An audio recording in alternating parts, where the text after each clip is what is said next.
জামালপুরে জানাজা নামাজ পড়াতে গিয়ে ধর্ম প্রতিমন্ত্রী মোহাম্মদ ফরিদুল হকের মোবাইল ফোন চুরি হয়। প্রায় ১.৫ মাস পর মালয়েশিয়া থেকে আইফোন ব্র্যান্ডের ফোনটি উদ্ধার করেছে ঢাকা মহানগর গোয়েন্দা পুলিশ ডিবি।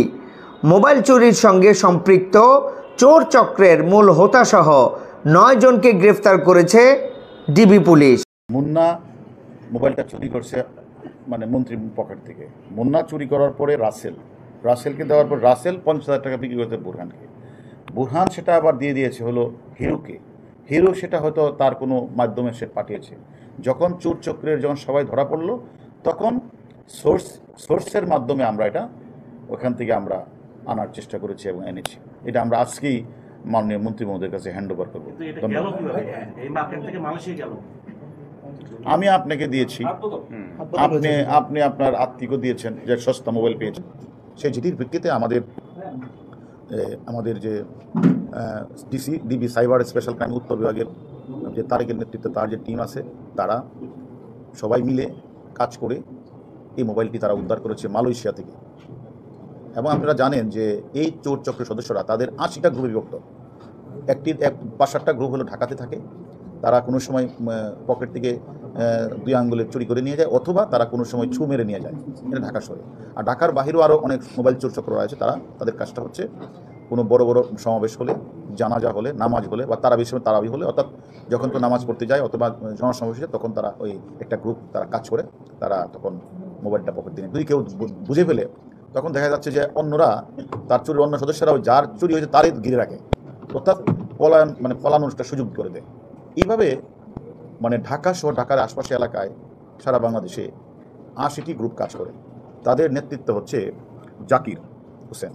ও হলো এই ৮০টা গ্রুপের সর্দার। তারা বিভিন্ন জায়গাগুলো চুরি করে এনে মোবাইলটা তার কাছে দেয়।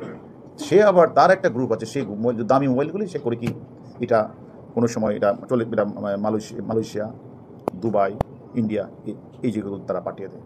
এবং সেটা করে হলো তারা এই মোবাইলটা যখন ঢাকায় জমা হয়, দামি মোবাইলগুলি তারা পাঠিয়ে দেয় হলো রিয়াজউদ্দিন মার্কেট, চিটাগাং কুরিয়ার সার্ভিসের মাধ্যমে তারা ওই রিয়াজউদ্দিন মার্কেটে আরেকটি চক্র আছে, সেই চক্রের কাছে পাঠিয়ে দেয়। তারা আবার এটা মালয়েশিয়া, ইন্ডিয়া, দুবাই পাঠিয়ে দেয়। এবং এইরকমভাবে তারা এই কাজটা বহুদিন ধরে করে আসছে। যে মোবাইলটাতে মোবাইল তো লক করা থাকে ম্যাক্সিমাম, যদি লকটা যেটা খুলে ফেলে তারা হয়তো কয়েকবার চেষ্টা করে যদি লকটা খুলে ফেলে অথবা আইমি নাম্বার যদি থাকে তাহলে তারা করে কি এটা একটা বেশি দামে বিক্রি করে। আর যেটা লক খুলতে পারে না এটা একটা কম দামি তারা বিক্রি করে দেয়। এইভাবে আমাদের বিশেষ করে আমাদের ওয়েব বেসড ক্রাইম ইনভেস্টিগেশন টিমের ইনচার্জ এডিসি আশরাফুল্লাহ ও এরকমভাবে এর আগেও সে প্রায় ২০-৩০ জন চোরকে তারা ধরেছে, প্রায় শতাধিক মোবাইল উদ্ধার করেছে। এবারও তারা প্রায় এই চোর চক্রের সর্দার সহ প্রায় ৮-৯ জনকে তারা গ্রেপ্তার করেছে।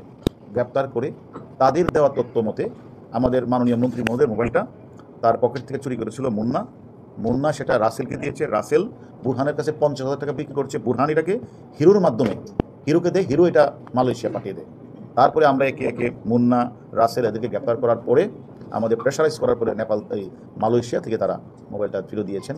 এবং এরকমভাবে তারা ভিআইপিদের টার্গেট করে অথবা আমলা বা সরকারি কোনো কর্মকর্তা যারা হয়তো কোনো সময় জানাজায় যায়, কোনো সময় তারা বিভিন্ন সামাজিক অনুষ্ঠানগুলিতে যায়, অথবা রাজনীতিবিদ হলে তারা যখন অনেকে আছে যারা মিছিল মিটিংয়ে যায়, এইগুলিতে তারা উৎপেতে থাকে।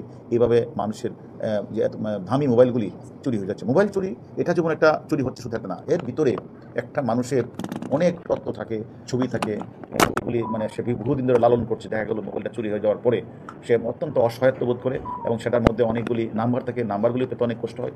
সব কিছু মিলিয়ে আসলে আমরা এই যে ৮০টা চোর চক্রের সন্ধান পেয়েছি, তার সর্দারগুলো জাকিরকে আমরা গ্রেপ্তার করেছি। তারা আমাদের কাছে স্বীকার করেছে যে আনুমানিক ১০,০০০-এর অধিক মোবাইল তারা এই বছরে তারা চুরি করেছে। এবং তারা এবং এগুলি ম্যাক্সিমাম ক্ষেত্রে দামি মোবাইলগুলি তারা চিটাগাংয়ের রিয়াজউদ্দিন মার্কেট তারা এগুলি সাপ্লাই দিয়ে থাকে। এবং আমরা এদেরকে এরা কোথায় তাদের ঢাকা শহরে কোন কোন জায়গায় তাদের মার্কেট আছে সেটাও আমরা তাদের নাম্বার পেয়েছি, সেগুলি আমরা খোঁজখবর নিচ্ছি। পাশাপাশি রিয়াজউদ্দিন মার্কেট এলাকার নিয়ম তাদের খোঁজখবর নিচ্ছি। আমরা মনে করি যে তারা এই যে কাজটা তারা করছে, এটা আমি মনে করি আমাদের ডিবির প্রত্যেকটা টিমে এলাকা আছে এবং তারা এই কাজগুলি করছে। আমি মনে করি এই যে 9 জনকে যে বিভিন্ন এলাকা থেকে গ্রেপ্তার করা হয় এবং তাদের যে অন্যতম পৃষ্ঠপোষক কামরুজ্জামান হিরু ফোনটি যে মালয়েশিয়া পাঠিয়ে দেয়, এই ফোনটিকে আমরা মালয়েশিয়া থেকে ফেরত আনতে সক্ষম হয়েছি। আসলে আমরা এই কথাগুলি কিন্তু প্রায়ই বলি যে আমরা অনুমোদিত বিক্রয় কেন্দ্র ছাড়া কোনো বিক্রির নিকট যেখানে আমরা মোবাইলগুলি ক্রয় না করি, এটা কিন্তু আমরা প্রায়ই বলি। পুরাতন মোবাইল তো কেনাই যাবে না। আর অনেকে দেখবেন রাস্তাঘাটে বলবে যে আমার চিকিৎসা দরকার, আমার মোবাইলটা বিক্রি করতে চাই, একটু টাকা লাগবে, এরকম মানবিক কাজ করার দরকার নেই। মোবাইলের পূর্ণাঙ্গ তথ্য সময় রসিদ ছাড়া মোবাইল ক্রয় করা যাবে না। পাঞ্জাবির পকেটে মোবাইল না রাখাই সেও, কারণ যারা ম্যাক্সিমাম ক্ষেত্রে যারা মানে মানে নামাজ পড়তে যায় বা জানাজা পড়তে যায়, সেই ক্ষেত্রে পাঞ্জাবি থাকে, তারা তখন চুরচ করে যখন এইদিকে নামাজ পড়ে বা মানে জানাজা পড়ে, তো ওই ফাঁকি দিয়ে তারা মোবাইলটা সেই সময় নিয়ে যায়। এবং মোবাইল ফোনের স্ট্রং পাসওয়ার্ড ব্যবহার করতে হবে যাতে তারা পাস না খুলতে না পারে। মোবাইল চুরি হলে মিথ্যা তথ্য না দিয়ে হারানোর জিডি না করে চুরি মামলা করা। এবং আমরা দেখেছি যে অনেকেই মোবাইলটা যখন চুরি হয় তখন তারা জিডি বন্ধ করতে চান না। তা আমাদের হলো বিনীত আবেদন যে মোবাইল চুরির সাথে সাথে একটা চুরির মামলা করতে হবে। তাহলে আমরা যদি কখনো মোবাইলটা উদ্ধার করতে পারি তাহলে আপনাদেরকে আমরা দিতে পারবো।